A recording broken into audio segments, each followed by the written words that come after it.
ওং নমো শ্রী ভগবতে প্রণবায়। ভারতবর্ষ ঋষির দেশ। এই মাটিতে অনেক মহাপুরুষ ও ঋষির জন্ম হয়েছে। প্রথমে বলেছিলাম যে মহাপুরুষের কথা, তিনি হলেন ভারত সেবাশ্রম সংঘের প্রাণ প্রতিষ্ঠাতা, অলৌকিক দিব্যশক্তি সম্পূর্ণ মহাপুরুষ, অন্তর্যামী ভগবান দেবাদিদেব মহাদেব আচার্য শ্রীমৎ স্বামী প্রণবানন্দজি মহারাজ। তার কথা বলতে গেলে কয়েক জন্ম লাগবে। সমুদ্রের বালির একটি কণা হয়তো বলেছি আমি। ভগবান যখন মানব দেহ ধারণ করে পৃথিবীতে আসেন, তখন সাথে তার লীলা সহচরদের নিয়েই আসেন। তেমনি ভগবান আচার্য শ্রীমৎ স্বামী প্রণবানন্দজি মহারাজ ও তার কয়েকজন লীলা সহচরদের নিয়েই এই মানব দেহ ধারণ করে মানুষের পরিত্রাণের জন্য পৃথিবীতে আবির্ভূত হয়েছিল।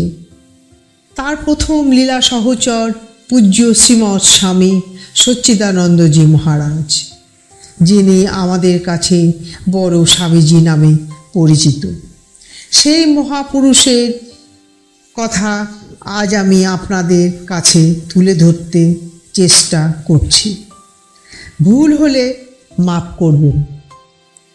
আচার্য স্বামী প্রণবানন্দের লীলা পর্ষদরূপে যারা নুন পান্ত খেয়ে দুয়ারে দুয়ারে গণভিক্ষা করে অশেষ কষ্টবরণের মধ্যে দিয়ে ভারত সেবাশ্রম সঙ্গে ভিত গড়ে তুলেছিলেন, ইনি সেই আদিকালের একজন এবং গুরু ভাতাদের ভিতর সর্বজ্যেষ্ঠ। 1899 খ্রিস্টাব্দে ফরিদপুর জেলার অন্তর্গত কলাগাছিয়া গ্রামে এক সম্ভ্রান্ত বারেন্দ্র ব্রাহ্মণ বংশে এই মহাসাধকের জন্ম। পূর্বাশ্রমের নাম কুমোদ বন্ধু মৈত্র। জন্মাবধি অত্যন্ত সহজ সরল স্বভাব, নির্লিপ্ত কিন্তু অতিশয় মেধাবী। বাজিতপুর উচ্চ বিদ্যালয়ের ক্লাসের ফার্স্ট বয় ছিলেন তিনি। উচ্চ বিদ্যালয়ে পড়ুয়া ছাত্ররূপেই ভাবিগুরু স্বামী প্রণবানন্দের সঙ্গে তার প্রথম পরিচয়। গুরুদেবও তৎকালে অর্থাৎ বিদ্যার্থী বিনোদ তখন ওই উক্ত বিদ্যালয়ে 2 ক্লাস উপরেরই ছাত্র। বিনোদ যোগাড়রও অন্তলীন, আর কুমুদ অধ্যয়ননিষ্ঠ হয়েও অনাসক্ত বৈরাগ্যপ্রবণ। গুরু ও শিষ্য উভয়কে চিনেছিলেন। কুমুদই যে তার শ্রেষ্ঠ উত্তর সাধক, তা তিনি উপলব্ধি করেই সেই ছাত্র অবস্থা থেকে তাকে নিজের ভাবে গড়ে তুলেছিলেন উত্তরকালের আচার্য স্বামী প্রণবানন্দজি মহারাজ। ভাবী গুরুর পূর্ণ প্রভাব আপাতিত হয়েছিল কুমুদের চিন্তায়, মননে, আচরণে, সাধনে। তার আলুথালু বেশভূষা ও অসংস্কৃত কেশগুচ্ছ দর্শনে স্কুলের প্রধান শিক্ষক একদা মৃদু তিরস্কারের ভঙ্গিতে বলে, তুমি অমন ইডিয়েটের মতন চলো কেন? তুমি ভদ্রঘরের সন্তান, মেধাবী ছেলে। শ্রদ্ধেয় প্রধান শিক্ষক মহোদয় বুঝতেই পারেননি এই ইডিয়েট ছাত্রের ভিতরে কি আইডিয়াল লুকায়িত আছে। কুমুদ ভোগ ও ব্যসনের জন্য জগতে আসেন নাই। ইনি এসেছেন এক যুগান্তর মহাপুরুষের লীলা পার্শ্বদরূপে। জগতে প্রতিষ্ঠা করবেন সর্বত্যাগে মোহনীয় আদর্শ আপন মহাজীবনের দৃষ্টান্ত দ্বারা। ছাত্র অবস্থা থেকেই ভাবী গুরুর কাছে তিনি নিয়মিত আনাগোনা। গভীর রাত্রিতে 4 মাইল নৌকা বেয়ে অভিভাবকদের অগোচরে যাতায়াত হতো।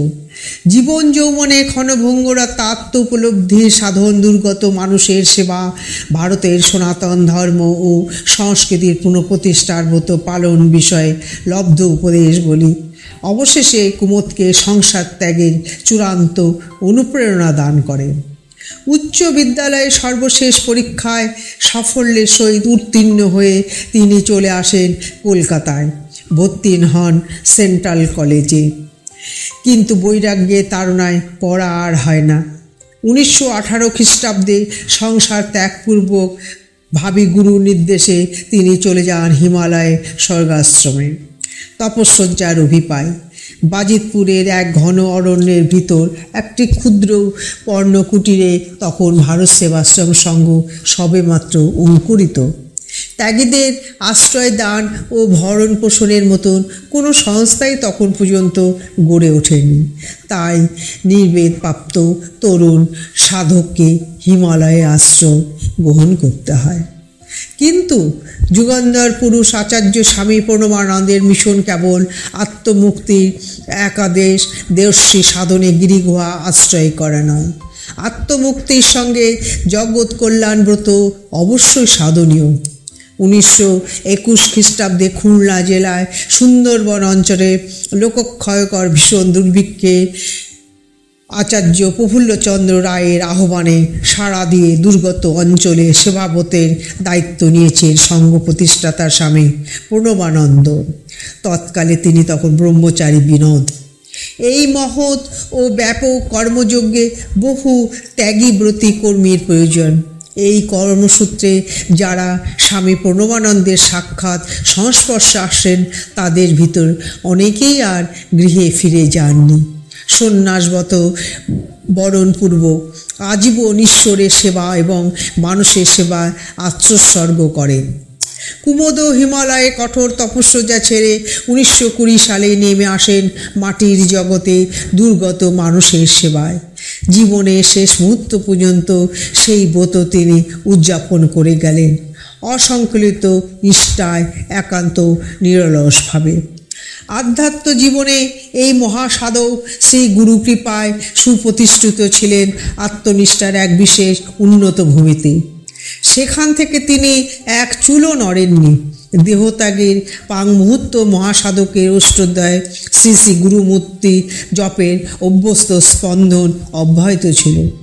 যে ত্যাগ বৈরাগ্য অনাসক্তির আদর্শের ভিত্তিতে তার আধ্যাত্ম জীবনের সূত্রপাত, তা অবিচ্ছিন্ন প্রবাহে বর্তমান থেকে তাকে সকলের নিকট অতিশয় শ্রদ্ধার্ঘ্য করে রেখেছিল।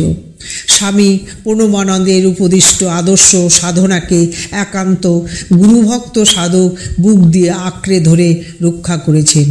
এই জন্য তার যে অশেষ ত্যাগ বরণ তা তুলনাহীন।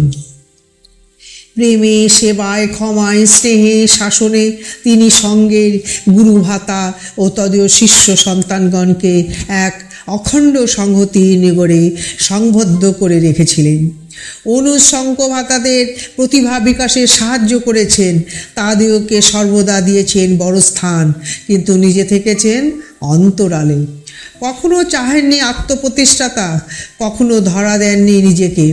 আত্মগোপনশীল এই মহাপুরুষ নিতান্ত সাধারণ ও অনাড়ম্বর জীবনযাপনে অভ্যস্ত ছিলেন। গুরুর বরণীয় আসনে অধিষ্ঠিত থেকেও তিনি ছিলেন নিরভিমান সেবক, সঙ্গের সেবায়, মানবতার সেবায় চির আত্মনিবেদিত। তার এই আলোক সামান্য আত্মত্যাগের জ্বলন্ত দৃষ্টান্ত সঙ্গের সন্ন্যাসী, ব্রহ্মচারী, সেবক, কর্মী তথা সংঘানুগামী অগণিত ভক্ত শিষ্যকে নিত্য উদ্বুদ্ধ করেছে, জুগিয়েছে তাদের ভিতর মহৎ ব্রত সাধনে অমিত প্রাণশক্তি। স্বামীজির এই পূর্ণ জীবন ধ্রুব নক্ষত্রের মতো স্থির আলোক বিকরণ করিবে। যে নিখুঁত অনবদ্য শান্ত জীবনের আদর্শ তিনি রেখে গেলেন তার মৃত্যু নেই। সে জীবন মহাজীবন, তুমি আমাদেরকে আশীর্বাদ করো, অনুপ্রেরণা দাও।